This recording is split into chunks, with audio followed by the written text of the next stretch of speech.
What if our planet's survival depended on an interstellar Hail Mary pass? Let's explore Project Hail Mary.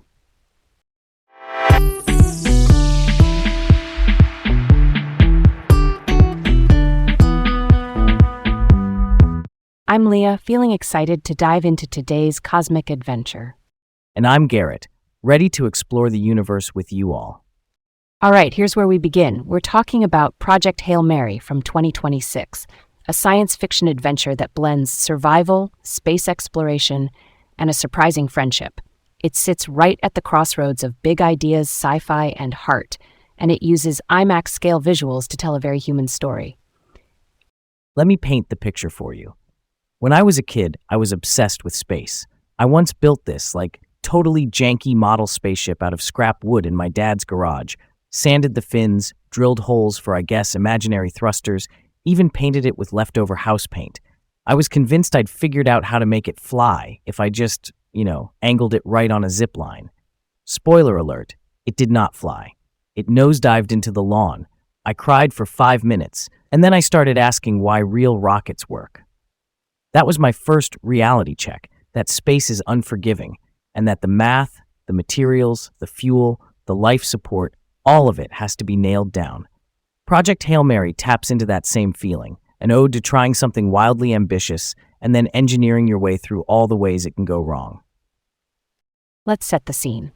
The story follows Dr. Ryland Grace, who is played by Ryan Gosling. Grace wakes up on a spacecraft with retrograde amnesia. His short-term memory works, but he can't recall large chunks of his past, and he slowly realizes he's the sole survivor of a 3-person crew and that he's on a mission to save Earth from astrophage. Astrophage is a microscopic life form that literally feeds on star energy and creates an infrared line to Venus called the Petrova line. The result is the sun dimming, which would cause catastrophic global cooling in a few decades. So the stakes are planetary. And then comes the curveball. In another star system, Grace encounters an alien engineer he nicknames Rocky from the 40 Eridani system. Rocky perceives the world with echolocation and communicates in musical tones, so Grace has to build a translation rig. Their ships dock with a tunnel made of xenonite, which in the story is a super strong compound based on xenon. The two can't breathe each other's atmospheres, so Rocky visits in this pressurized ball that works like a spacesuit. What starts as a survival story becomes a buddy mission across species, where communication and cooperation are the only way either of their worlds makes it. Okay, early days behind the camera. The film began when MGM moved to buy the rights to Andy Weir's then upcoming novel in March 2020. Andy Weir is the author of The Martian, known for hard science fiction with humor and problem solving. Ryan Gosling was attached from the start to star and produce, which gave the project real momentum. Soon after, in May 2020, Phil Lord and Christopher Miller signed on to direct and produce. They're the filmmaking duo behind the Lego Movie and 21 Jump Street, known for mixing wit with emotional clarity. That combo fit this story perfectly. Then in June 2020, Drew Goddard came aboard to write the screenplay. He's the writer who adapted The Martian for the screen, so he's already fluent in turning Weir's science-first storytelling into cinematic beats. Fast forward to 2022, Amazon acquired MGM, which later operates as Amazon MGM Studios, while Sony Pictures Releasing International handles the overseas rollout, a modern studio tag team, one powerhouse for North America and another for the rest of the world. Casting rolled out in 2024. Sandra Hüller joined in May 2024 as Eva Stratt, the international government official who essentially owns the mission's authority. Hüller is known for precise, layered performances, which works for a character who is both fierce and morally complicated. That same month, Greg Fraser signed on as cinematographer. He's the Oscar-winning visual mind behind Dune and Rogue One, so scale and atmosphere are right in his wheelhouse. In 2024, Milana Vaintrub joined the cast as engineer Alessia Liukina, adding range and some levity. Production kicked off in June 2024 in the United Kingdom. They shot at Shepperton Studios, a major soundstage complex near London, and did location work at South Parade Pier in Portsmouth and at the Mullard Radio Astronomy Observatory in Cambridge, giving both controlled interiors and real-world science backdrops. Principal photography wrapped in October 2024, which is a tight, disciplined shoot for something this effects heavy. Quick spotlight on the ensemble. Beyond Gosling and Hiller, Lionel Boyce appears as Officer Carl, Ken Leung as Yao Li Jie, who is the commander and pilot, and Milana Vaintrub as Alessia the engineer. There's also Liz Kingsman as backup scientist Annie Shapiro, Mia Soterio as Dr. Brown, and Orion Lee as Dr. Lee. The alien character Rocky is an achievement. James Ortiz leads a 5-person puppeteering team nicknamed the Rocketeers, and Rocky's voice textures also include contributions from Ray Porter and Meryl Streep, which is such a fun surprise. Editing is by Joel Negron, who keeps the amnesia present-day threading neatly with flashbacks. That matters because the film's structure jumps between Grace's shipboard now and the Earth-based past. If that timing slips, the mystery falls apart. Negron's pacing helps the problem-solving feel propulsive rather than like a lecture. Now the middle stretch. The production made a bold call to avoid green screen for the sets. Green screen is that bright backdrop used for digital compositing later. Christopher Miller said they didn't use it for the built environments, leaning instead on practical sets you can touch. That encourages natural light interaction and better eye lines for actors. At the same time, this is still a space epic, so visual effects are everywhere. The nuance here, in fairness, is that some exterior shots use differently colored backgrounds for compositing, so when people say no green screen, they mostly mean the interiors were tactile, not that there was zero compositing at all. On the VFX front, the lineup is stacked. Framestore, ILM, Sony Pictures Imageworks, BWUF, and Wiley Co. all contributed, with Paul Lambert and Mags Sarnowska supervising. Framestore and ILM are two of the world's top effects houses, so you get polish and physicality in zero-G scenes, starfields, and that xenonite tunnel.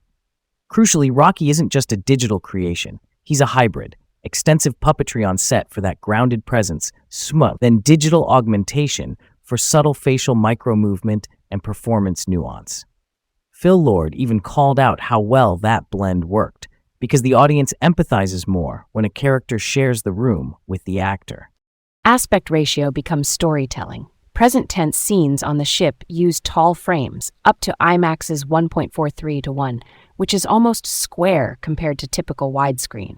That verticality makes the habitat feel like a towering, lonely box in space. Flashbacks on Earth switch to 2.39:1, the classic widescreen cinema look. Think of it this way: tall equals immediate and isolating, wide equals memory and context. It's a visual breadcrumb trail, so you never get lost in the timeline. And to get that IMAX punch, Greg Fraser and the camera team shot for IMAX using the Arri Alexa 65, which is a large sensor digital camera. Then they did something wild. They rotated anamorphic lenses 90 degrees to favor vertical resolution and squeeze more image into that tall IMAX frame. Anamorphic lenses usually stretch the image wide. Here they turned that concept on its side, literally, to fill the very tall IMAX format, while still deriving a clean 2:1 image for non-IMAX theaters. Why go to the trouble of rotating the lenses like that? It sounds, extra. Totally fair question. In simple terms, the IMAX image is very tall, and anamorphic glass captures more detail by squeezing the scene onto the sensor. By rotating the squeeze, you concentrate resolution vertically instead of horizontally. The result is a taller frame with more detail for faces, panels, and handwork in close quarters. It's like rotating a wide brush to paint a mural that's mostly soaring ceiling space rather than a long hallway. There's also a texture layer. The finished digital image was recorded out to film stock and then scanned back in to introduce analog warmth. Film grain and its subtle imperfections soften the hyper-clarity of large-format digital. It matches the practical set approach, making this cold void of space feel tactile and lived in, rather than sterile. Music-wise, Daniel Pemberton composed the score, 38 tracks on the album. Pemberton is known for modern textures and rhythmic invention, and this is actually the first Lord and Miller film not scored by their frequent collaborator Mark Mothersbaugh. That shift points to a more atmospheric tone fit for deep space. The movie also drops in 14 licensed songs, including Harry Styles' Sign of the Times and the Beatles' Two of Us. Big, emotive tracks that underline the film's hope and partnership themes. Let's dig into the heart. The character work hinges on Grace and Rocky. Grace, who used to be a middle school science teacher and a molecular biologist, applies classroom clarity to cosmic problems. He simplifies complex ideas, which, works for us and for Rocky. Rocky is a five-legged engineer who navigates by sound and song. Communication becomes the plot engine. They build a translator together, bridging biology and culture. And through that, the film explores consent, trust, and sacrifice without ever lecturing about it.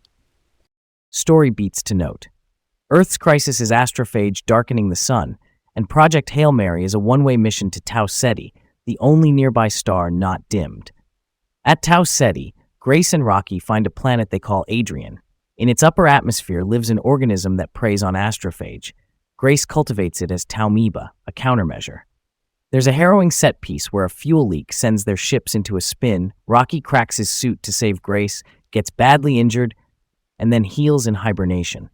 Later, Taumeba evolves and starts slipping through xenonite, which risks destroying Rocky's ship.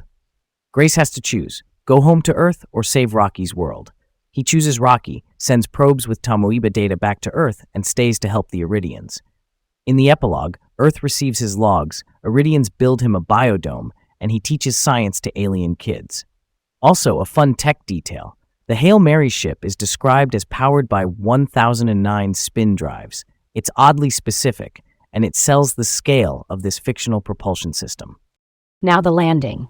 The first trailer dropped in June 2025 and reportedly became the most viewed trailer for any original movie in its first week, around 400 million global views. The film premiered in March 2026 and released later that month. Amazon MGM Studios handled the United States and Canada, and Sony Pictures Releasing International took other territories. IMAX showings featured that towering 1.43:1 aspect ratio, with other formats getting a 2:1 presentation. Strong presentation across the board. Reception-wise, the early press was positive. People praised the production design, creature design, and the puppetry for Rocky, plus the crowd-pleasing drive of the story. CinemaScore audiences gave it an A in March 2026.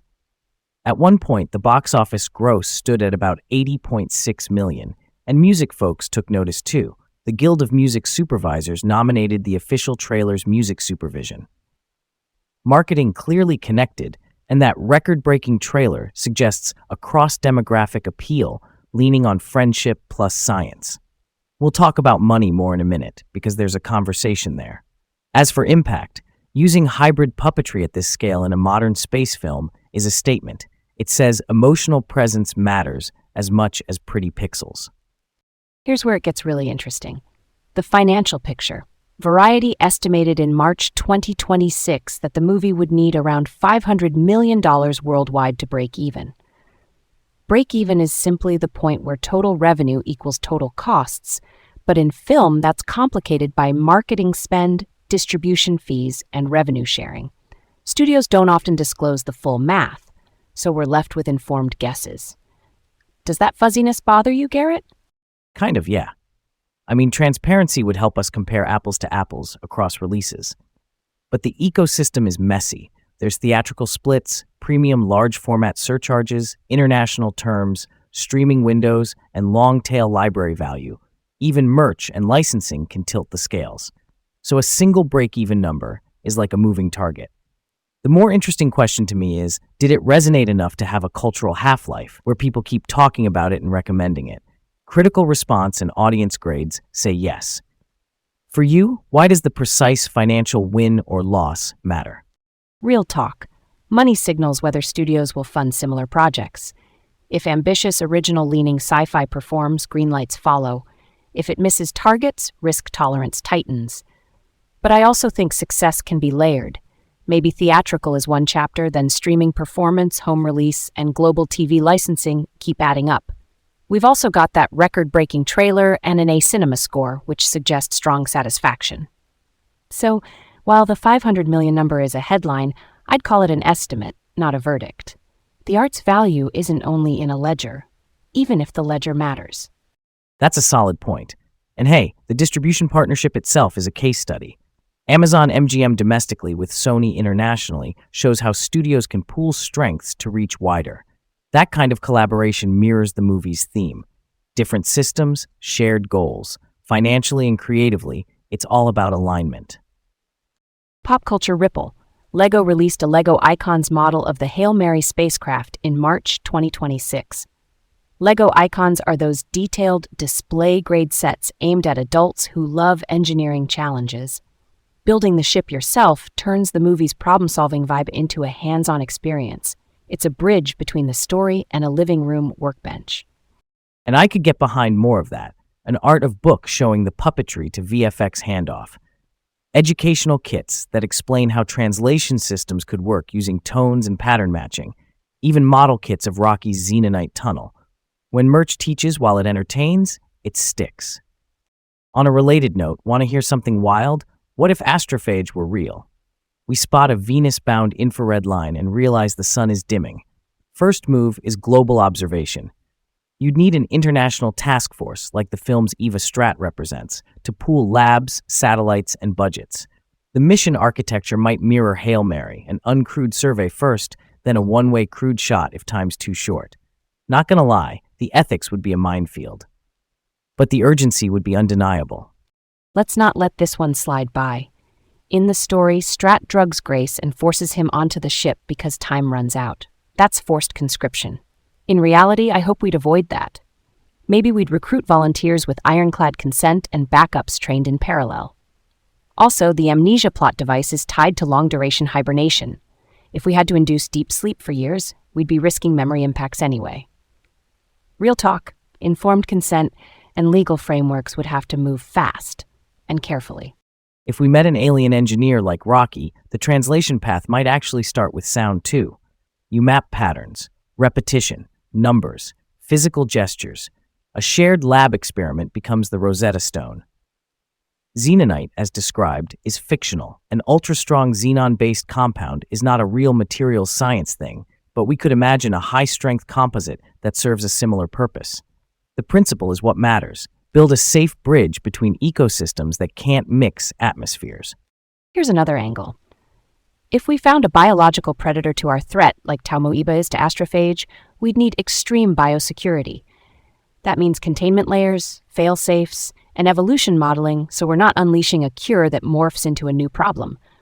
We'd probably test in orbital labs or deep space habitats first, and if the partner species needed a biodome to meet us halfway, we'd build one. I love that in the film, Grace ends up teaching Iridian children. As a cellist, I can't help thinking, music would be a gorgeous starting point for culture sharing and language building. Yeah, that hits different. On the engineering side, a real Hail Mary craft would demand absurd energy density. The story's 1009 spin drives sell the idea that propulsion is modular and redundant. We might lean on beamed power, nuclear options, or breakthrough sails, and we'd need hibernation that preserves cognition. As a former kid with a wooden spaceship that could barely hang on a string, I'm humbled, but I'm also, energized. The big swings push tech forward, even if they start as stories. Stay curious, everyone. And keep exploring new horizons with us.